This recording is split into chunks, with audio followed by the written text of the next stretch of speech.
what is there to gain from smashing all these particles together and breaking them apart and dissecting them and looking them? How do you advance from that? Okay, now that's a very good question. What drives, first of all, and I think that's the point, what drives scientists is a better understanding of how the world works.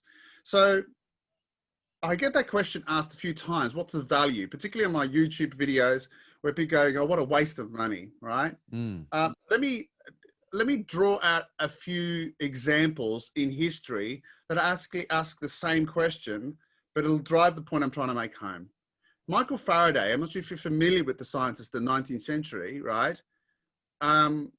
Was working with electricity. He discovered that electricity and magnetism have an interconnection, and you know, electricity was very new at that time. Now, this quote that I'm about to use is apocryphal. They're not sure whether he said it, but someone basically said, look, you know, what use is this electricity? And his comment is, well, I don't know, but I'm sure the government will one day find a way to tax it. And, you know, the insight is that, oh, this electricity, is there any use for it? But, you know, 50 years, 100 years down the track, we know how useful it is. In the 1880s, Heinrich Hertz was examining the concept of these waves that a guy by the name of James Clerk Maxwell discovered. I did a video on this. And he discovered these waves, these electromagnetic waves, and the name that was given to them was radio waves. And it was a very important experiment because it supported and validated what Maxwell's research had done. He himself, Hertz, had said, I don't think there's any practical use for these waves, but they're interesting. You know, and again, 10 years later, we had Marconi sending the first signal from New York to Paris via radio waves, you know, and of course, radio waves drives Bluetooth, so it drives Wi-Fi, it drives TV, it drives our telecommunications. You know, again, had someone said, Hertz, stop researching, it's not worthwhile doing that because there's no use for society. Well, you know, what would we be missing out now, right? And then in the 20s and 30s, scientists were interested in particular types of materials that behave strangely in that normally when you heat a substance, its resistance, the ability to carry a current actually drops. But Michael Faraday had discovered this material called silicon, or he determined that silicon actually increases its conductivity when it raises its temperature a little bit.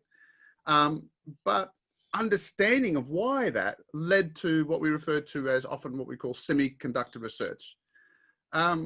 Again, purely it was driven by the fact of, I want to know more. I want to know what's going on here in order to what drives this.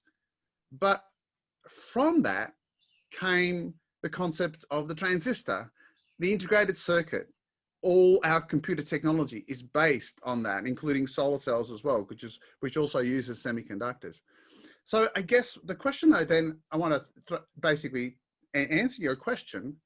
There are aspects of CERN and particle accelerators at this stage. You could say, look, it's not about what we get out of it. It's not basically a thing about simply about, you know, what we gain out of it as a society in terms of a practical use, right?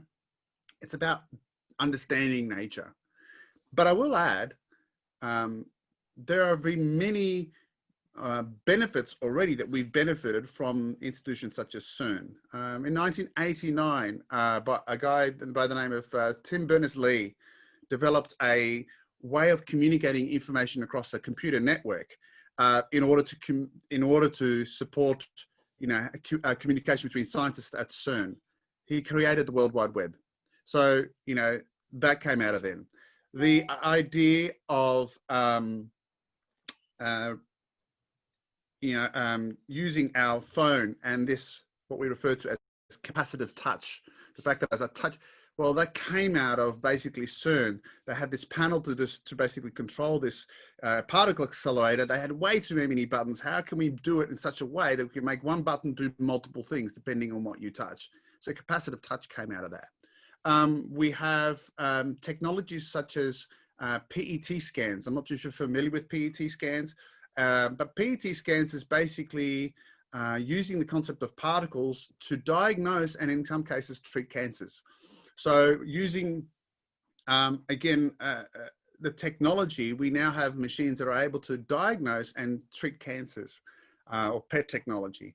And current research is using what we refer to as hadron therapy. There's that word hadron again. Yeah. If we fire a beam of protons, or we can even use a beam of electrons. I just read a recent article about on CERN's website, actually, of using a beam of electrons, we can actually treat cancers with far less side effects. So in essence, to give you a short story, assuming, you know, my coffee mug is my human body here, and I fire a beam of gamma radiation to treat a cancer, well, I'm going to damage all the cells along as well as my tumor.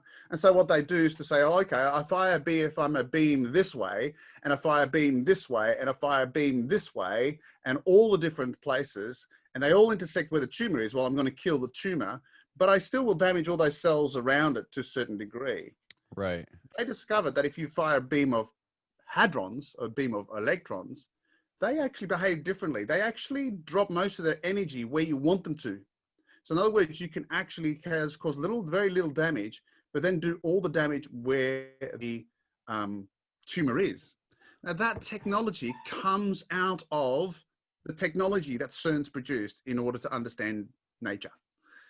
So, you know, no, we won't find necessarily a direct use of the fact that our protons and our neutrons are made up of quarks, but the technology that has been developed to work that out has had many, and I'm just using a medical example, that have been industrial material based technologies, robotics and so forth, that have come out of places such as CERN.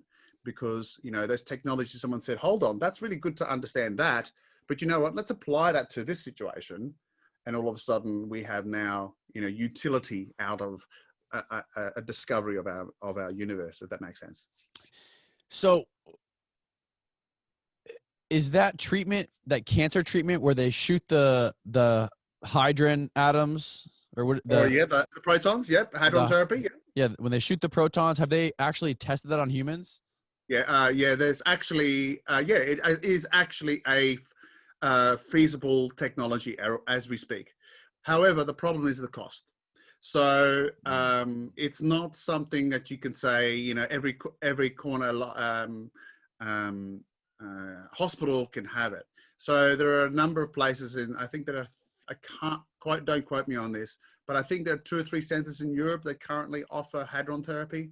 Wow. There may be a few more. But it's an emerging technology, but yes, it has been used to successfully treat cancers. And so, yeah, the issue that stops it growing is simply the cost factor in order to produce that. So, but that's been true for a lot of machines. So, you know, right. I'm not sure if you've heard about an MRI, magnetic resonance imaging. In many respects, our understanding of matter through the work from CERN and Fermilab and all others really is basically the reason why we have machines such as MRI machines, for example. You know, if you were in the 70s and wanted to get MRI, the doctor would laugh at you. Like it was like, you know, it's too expensive. You know, there's only a few places now. Now, of course, MRI machines are basically found in any small town because the technology's improved and the cost of running has improved and so forth. Same with, you know, CT scans, same thing. You know, CT scans were developed in the 30s, 40s and 50s, but didn't really come into their own until much in the 70s and 80s because of costs being reduced and so forth. So.